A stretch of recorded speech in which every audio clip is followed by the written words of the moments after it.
Stage Pass, Institute of Gaming. For more details, contact 7. పెరుగుతున్నాము అనుకున్నప్పుడు ఎవరైతే కింది స్థాయి నుంచి వచ్చారో కార్యకర్తలు వాళ్ళకి ఇవ్వాల్సినటువంటి సముచితమైనటువంటి న్యాయం గౌరవం దక్కలేదు. బయట నుంచి వచ్చిన వాళ్ళతోనే ఈ పొల్యూషన్ అనేది ఎక్కువైంది అని ఇంటర్నల్ గా వినిపిస్తున్నటువంటి మాట ఏమంటారు? తప్పది. మేము ఎవ్వరిని కూడా బయట అనుకోం. పార్టీలో చేరిన తర్వాత మా పార్టీ వాళ్ళే, అది ఎవరైనా కానీ మా పార్టీలో చేరాలనే మేము అడుగుతున్నాం. పార్టీ పెరగాలంటే కొంత రావాల్సిందే కదా. పార్టీ పెరగాలంటే బయట నుంచి కూడా రావాల్సింది.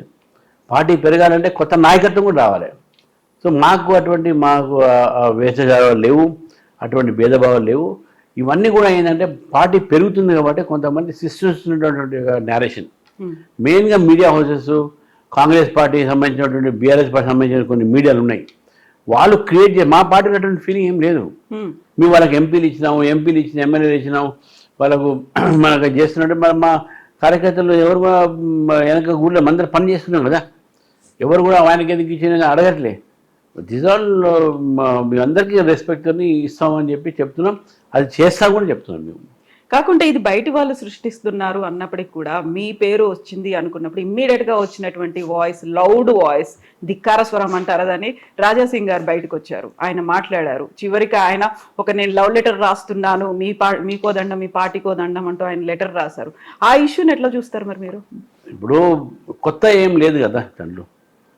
Early also it has happened. ఇప్పుడు కొత్తగా ఏదో పెట్టాలని కాదు కదా.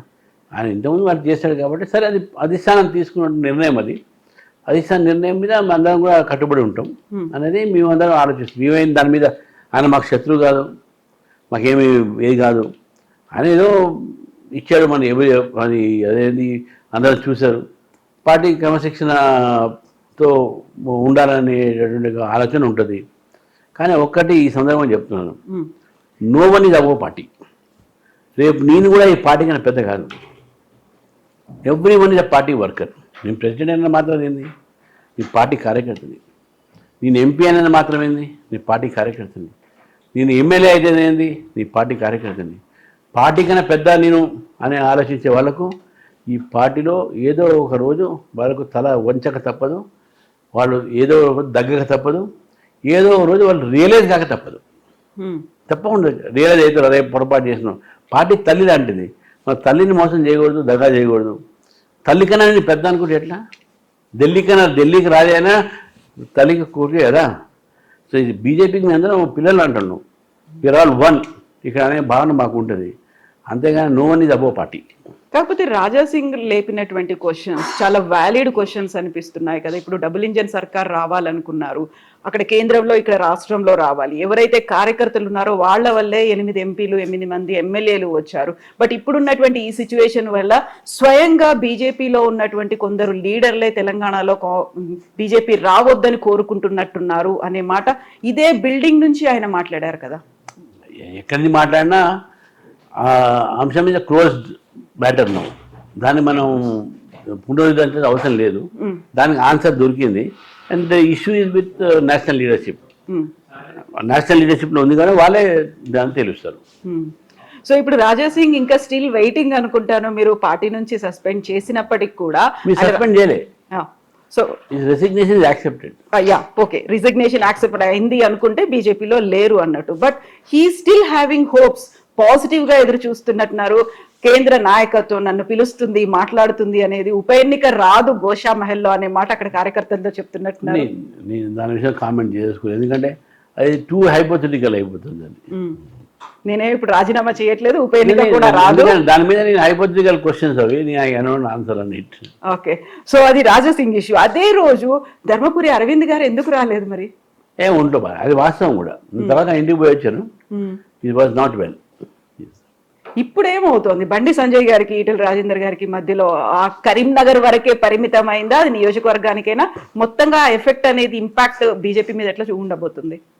ఇప్పుడు పార్టీలో మిగతా చెప్పినా చాలా పెరుగుతుంది కాబట్టి కొన్ని సమస్యలు వస్తుంటాయి.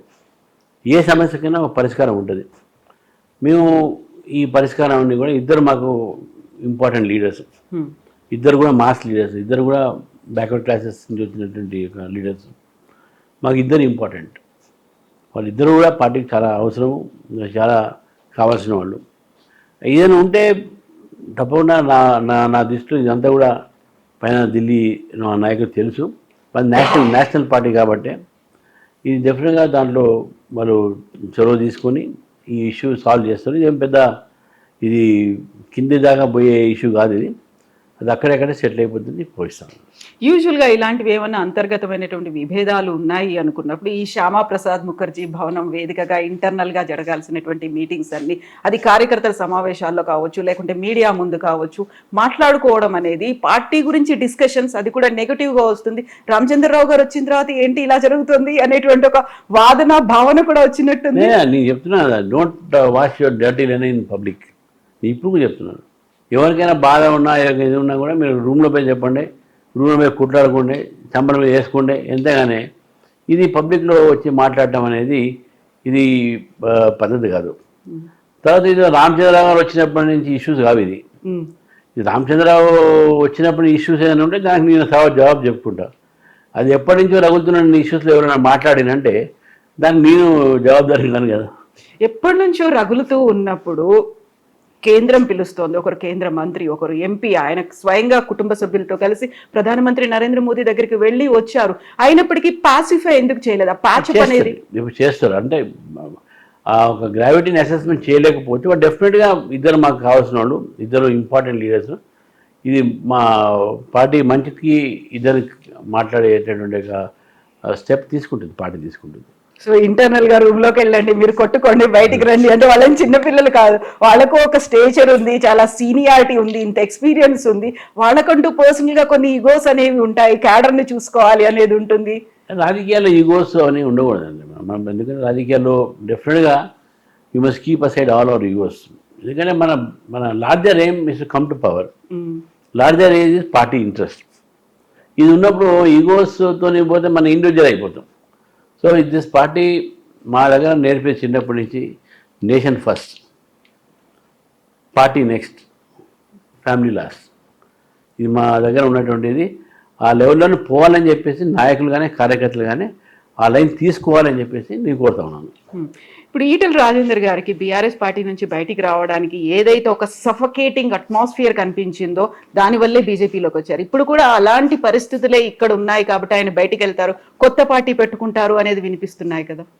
అవన్నీ హైపోథెటికల్ క్వశ్చన్స్ అండి. ఎవరో రాస్తుంటారు, ఈటెల రాజేందర్ అవర్ లీడర్, మా పార్టీ ఎంపీ, మా పార్టీ కార్యకర్తలు కష్టపడి పనిచేసి ఆయనకు 5 లక్షల ఓట్లతో గెలిపించారు. ఆయన మా పార్టీతో మమేకం అయి ఉన్నాడు, ఈజ్ అవర్ లీడర్. మనము ఇటువంటి ఆలోచన మాకు లేదు.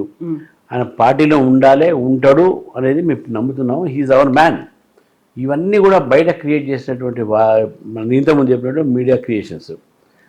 Is our leader, how can we say so? So ఈ గొడవ అయిన తర్వాతే మీరు ఢిల్లీకి వెళ్ళి వచ్చారు, ఈ ఇష్యూస్ అన్నీ మాట్లాడారా? నేను పోయింది నాకు అపార్ట్మెంట్ ఏదో నేను ఎవరిని కలవలేదు. నేను ఫస్ట్ టైం పోయినా కాబట్టి కలవడం పోయినా. ఇక దానికి ఎన్నో అర్థాలు ఉంటాయి. అంటే మీ ఇన్పుట్స్ ఏం తీసుకోలేదు యాక్చువల్గా, ఇద్దరు కూడా లీడర్ల మధ్య ఎందుకు గొడవ వస్తుంది? నాతోనైతే తీసుకోలేదు, వాస్తవంగా తీసుకోలేదు. నేను కూడా చెప్పలేదు ఎవరికి, వాస్తవం తీసుకోలేదు. బట్ ఒకటే మాట వాళ్ళైతే నాతో అనడం జరిగింది, అన్ని కలిసి పనిచేయండి, ఈ పార్టీ అధికారం వస్తుంది, ఒక మంచి వాతావరణం మాత్రం చెప్పింది నాకు. అదే కలిసి పనిచేయనే విషయం మాత్రం వాళ్ళు పదే చెప్తా ఉన్నారు. టూ మెనీ డిఫరెంట్ గ్రూప్స్ ఉన్నాయి, ఒపీనియన్స్ ఉన్నాయి, డిఫరెంట్ వ్యక్తులు ఉన్నారు, విభిన్నమైనటువంటి పార్టీల నుంచి వచ్చినటువంటి లీడర్లు ఉన్నారు. వీళ్ళందరినీ కలుపుకొని మీకున్నటువంటి ఏకైక లక్ష్యం తెలంగాణలో బీజేపీ ప్రభుత్వం రావడము అనేది. దానికి కావలసినటువంటి ఈజీ మెథడ్స్, పాసిఫైంగ్, ప్యాచప్లు ఇలాంటివన్నీ ఎలా చేస్తారు? మీరు ఏం చేద్దాం అనుకుంటున్నారు? అన్ని అవసరం లేదండి, అందరు పెద్ద ఇష్యూస్ ఏం కావు. ఇప్పుడు ఏదో కొద్ద ఉంది కానీ ఆల్ ఆర్ వన్, అందరు కూడా ఒకటే ఆలోచనతో ఉన్నారు, బీజేపీ అధికారం రావాలి. Every one wants to contribute for it. ఎక్కడ 2-3 చోట డెఫినెట్గా ఏదైనా అబ్రేషన్స్ ఉంటే దాన్ని వీల్ సాల్వ్ ఇట్, అదేం ఇష్యూ ఏం కాదు. డెఫినెట్గా నాకు పూర్తి నమ్మకం ఉన్నది సమగ్ర నాయకత్వంతో. నా నాయకత్వం కూడా నేను అనను, కలెక్టివ్ లీడర్షిప్స్తోని రేపు రాబోయే రోజుల్లో బీజేపీ ప్రభుత్వం తప్పకుండా తెలంగాణ వస్తుంది. This is my ప్రొఫెసీ, my guarantee and my belief, మన నమ్మకం, నా విశ్వాసం అది.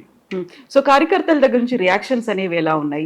ఇంతమంది ఇన్ని రకాలుగా వినిపిస్తున్నాయి, వాదనలు అనేవి ఉన్నాయి, గ్రూపులు అనేవి కనిపిస్తున్నాయి కాబట్టి ఫస్ట్ ప్రయారిటీ అంతా ఎప్పుడూ గ్రౌండ్లో ఉన్నటువంటి కార్యకర్తల దగ్గర నుంచి తీసుకోవాలి. రియాక్షన్స్ ఎలా ఉన్నాయి? కార్యకర్త భారతీయ జనతా నేను కూడా కార్యకర్తని, ఈరోజు కూడా నేను కార్యకర్తని. భారతీయ జనతా పార్టీ కార్యకర్త తన పార్టీ కోసం ప్రాణం ఇచ్చేటటువంటి వ్యక్తులు ఉంటారు, త్యాగం చేసే వ్యక్తులు ఉంటారు. సిద్ధాంతం కోసం కూడా నేను చనిపోవడానికి సిద్ధంగా ఉన్నాననేటువంటి మా క్యాడర్ అది. ఇవన్నీ పైన వాళ్ళు ఏమో మాట్లాడుకుంటే వాళ్ళ మధ్యన ఉన్నటువంటి ఒక ఏదైనా భేదాభిప్రాయాలు ఉన్నా కూడా అది కింది దాకా పోదు, వాళ్ళు పట్టించుకోరు కూడా. వాళ్ళకు రామచంద్ర కాదు ముఖ్యం, వాళ్ళకు భారతీయ జనతా పార్టీ ముఖ్యం. వాళ్ళకు ఇంకో ఎక్సో వయో ముఖ్యం కాదు, బీజేపీ ముఖ్యం. కాబట్టి కార్యకర్తలు ఈరోజు కూడా చెప్తున్నారు, కార్యకర్తలు కూడా నేను చెప్తున్నాను, మీ ద్వారా చెప్తున్నాను, మనకు వ్యక్తులతో సంబంధం లేదు. మనం వ్యక్తుల కింద పనిచేసేవాళ్ళం కాము, మనం పార్టీ జెండా కింద పనిచేసేవాళ్ళం, పార్టీ ఎజెండా కోసం పనిచేసేవాళ్ళం మనం. ఇప్పుడు ఎదురుగా మీకు ఏ టాస్క్లు కనిపిస్తున్నాయి, ఏవి ఛాలెంజింగ్? చాలా పెద్ద టాస్క్. మేము 3-4 సంవత్సరాలు ఇప్పుడు అధికారంలో రావాలనే లక్ష్యం మాకు ఉంది. ఆ లక్ష్యం మీరు చేరుకోవాలంటే యుద్ధాలు చాలా ఉన్నాయి దారిలో. ముందు జూబ్లీస్ ఎలక్షన్స్ వస్తాయి, మాకు ఈ ఎలక్షన్స్ మన గ్రామ పంచాయతీ ఎలక్షన్స్, లోకల్ బాడీ వస్తాయి, మున్సిపల్ ఎలక్షన్స్ వస్తాయి. దాని తర్వాత మేము మళ్ళీ మెయిన్ ఎలక్షన్స్ వస్తాయి. పెద్ద ప్రయాణం అయిపోతుంది, అది కూడా అయిపోతుంది కదా. Why should we say company అది రావాలని కూడా మేము కోరుకోము. ఎందుకంటే మా why should we bring unnecessary elections to the public. కాకుంటే స్పీకర్ కి మీరే లెటర్ రాస్తారు అనేది కూడా వినిపించింది. ఆయన ఇంకా చెప్పేటోళ్ళు చాలా మంది చెప్తారు, అది నమ్మేటోళ్ళు ఏంటంటే కొంచెం గ్యాప్ పెంచుకుంటారు, అది నమ్మని వాళ్ళు మంచిగా ఉంటారు. అదే భరోసాతో రాజాసింగ్ ఇంకా వెయిట్ చేస్తున్నారా? నేను అంటే ఆయన ఏం ఆలోచించింది నాకు తెలియదు కానీ, బట్ పార్టీ అధిష్టానం దృష్టిలో అన్నీ ఉన్నాయి. వాళ్ళు ఏ నిర్ణయం తీసుకుంటే అందరు దానికి కట్టుబడి ఉంటాం. సో ఇప్పుడు అందరినీ ఏకం చేసుకుంటూ ముందుకెళ్ళాలి, అందరినీ ఒక్కతాటి మీదకి తీసుకురావాలి. మీరు అన్నట్టుగా ఒకే గొడుగు కింద ఉండాలి, రాష్ట్రంలో అధికారంలోకి రావాలి అనుకున్నప్పుడు ఎక్స్టర్నల్ గా ఉన్నటువంటి ఫ్యాక్టర్స్ ఏంటి, ఏవి మీకు అడ్డంకిగా ఉన్నాయనుకుంటున్నారు? అడ్డంకిగా ఏముండదు. మా అడ్డంకి అంతా కూడా కాంగ్రెస్ అండ్ బీఆర్ఎస్ చేసే దుష్ప్రచారం, అబద్ధాల ప్రచారం. దాన్ని ఎట్లా తిప్పికొట్టాలి? ఈరోజు వాళ్ళ దగ్గర ఉన్నటువంటి అధికారం కానీ డబ్బు కానీ దీంతో రాజకీయాలు చేస్తే నడవదు. ఆ రాజకీయాలకు మేము బయటపడి సిద్ధాంతమైన రాజకీయాలు రాష్ట్రంలో తీసుకొని రావాలి. బూత్ రాజకీయాల నుంచి పోయి ఒక సంస్కృతి రాజకీయాలతో రావాలి అనేది మా ఒక. నేను ఇప్పుడు కూడా నేను హార్ష్గా మాట్లాడినా, నేను ఏదైనా మాట్లాడినా కూడా నేను ఒక డిసైడ్ చేస్తాను. నేను తిట్టేది ప్రైవేట్గా తిట్టుకుని ఎన్నో తీసుకోవచ్చు, కానీ మీడియా ముందు కానీ జనరల్ పబ్లిక్ పోస్టులు కానీ ఒక సంస్కారం అనేది, ఒక పార్లమెంటరీ లాంగ్వేజ్ అనేది మనం వాడాలి. నేను ఆ మధ్య చోటు చెప్పాను, నేను టీవీ అసెంబ్లీ నడుస్తుందంట, పిల్లలు టీవీ బంద్ చేస్తున్నారట. ఎందుకంటే పిల్లలు కొత్త కొత్త బూతులు నేర్చుకుంటున్నారు చూసి. అటువంటి ఒక సమాజం అయిపోయింది తెలంగాణ. ఆ తెలంగాణ సమాజం అటువంటిది కాదు.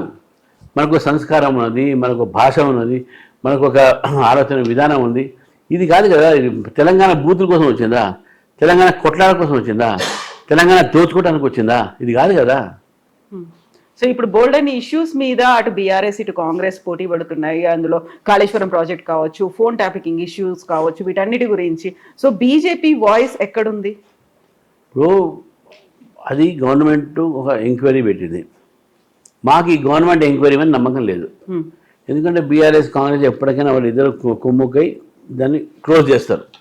అందుకే సిబిఐకి ఏమంటారు, మీ సిబిఐకి ఏమంటారు? ఇది కాళేశ్వరం సరే. ఫోన్ ట్యాపింగ్ కూడా అన్నారు. ఫోన్ ట్యాపింగ్లో అఫీషియల్స్ మీద అరెస్ట్ చేశారు, కాళేశ్వరంలో అఫీషియల్స్ అరెస్ట్ చేశారు. ఏదైనా రాజకీయ నాయకుని అరెస్ట్ చేశారా? ఎందుకు చేయలే? Because they both are one. అందుకే బీజేపీ డిమాండ్ చేసేదంటే ఇటు ఫోన్ ట్యాపింగ్ అయితే ఏంది, అటు కాళేశ్వరం అయితే ఏంది, అటు ఫార్ములా రేసింగ్ అయితే ఏంది, ఇంకా ఏదైనా కానివ్వండి, ఇవన్నీ కూడా సిబిఐకి అప్పచెప్తేనే వాస్తవాలు బయటికి పడతాయి, నిజమైన దోషులు బయటకు వస్తారు, సరైన న్యాయం జరుగుతుందని చెప్పి నేను భావిస్తాను. సో మీరు బీఆర్ఎస్ మీద హార్ష్ వాయిస్ అనేది కనిపించట్లేదు, అంటే బీఆర్ఎస్ బీజేపీలో కలిసిపోతుంది అనేది, నెక్స్ట్ కేసీఆర్ కూడా ఏదో పెద్ద పదవి ఇవ్వబోతున్నారు అనే మాట. అంటే హార్ష్ వాయిస్ అని నేను ఏం చేయాలి? అక్కడ పోయి మైక్ పెట్టి గట్టిగా అరవాలా అని చెప్పండి. ఇప్పుడు నేను మాట్లాడే హార్ష్ కాదా? నేను చెప్పింది కదా, వాళ్ళ మీద యాక్షన్ తీసుకో, సిబిఐ తీసుకురావాలి. అంతకన్నా హార్ష్ ట్రీట్మెంట్ ఏముంటుంది? ఇవన్నీ ఏంటంటే మన హార్ష్ అనేది నేను ఇప్పుడే చెప్పాను. Why should we go for harsh language either and Congress or BRS or communist? నా సిద్ధాంతం నేను చెప్పుకుంటున్నాను, నా మాట నేను చెప్పుకుంటున్నాను. అది ప్రజలు చెప్తున్నా, ప్రజలు వినాలి కదా. ప్రజలు వినడానికి మనం చెప్తాం. మనం హార్ష్ లాంగ్వేజ్ ఏమైంది? పోయి చొక్కాలు చింపేయడము, వాళ్ళని కొట్టడం అక్కడ ఇది ఛాలెంజ్లు హాస్యం అనేవి కాదు ఎక్కువ- కదా. అక్కడ ఛాలెంజ్లు అనేవి ఎక్కువ ఉన్నాయి, బస్తీ మీద సవాల్ అనుకుంటున్నారు కదా. ఇక ఎక్కడ ఉన్నాయి వాళ్ళ బస్తీ సవాలని షాడో బాక్సింగ్ అంటారు దాన్ని షాడో బాక్సింగ్ అంటారు. That is not real boxing. వాళ్ళిద్దరు ఒకటే షాడో బాక్సింగ్ అంటారు దాన్ని. అవి షాడో బాక్సింగ్ కోసం అరుస్తుంటారు అంతే. బట్ రియల్ ఇష్యూస్ మా దగ్గర ఉన్నాయి. చిన్న చిన్న అన్ని బయట పెడతాం, అందరినీ ఎక్స్పోజ్ చేస్తాం. Both parties will expose. ఏంటి బీజేపీలో బీఆర్ఎస్ కలుస్తోందా? ఇప్పుడు ఇటువంటి ఆలోచన ఉన్న వాళ్ళకు మనం ఆస్కార్ అవార్డు ఇవ్వాలి. ఈ ఆలోచన వచ్చినందుకు మంచి కథలు రాయాలి.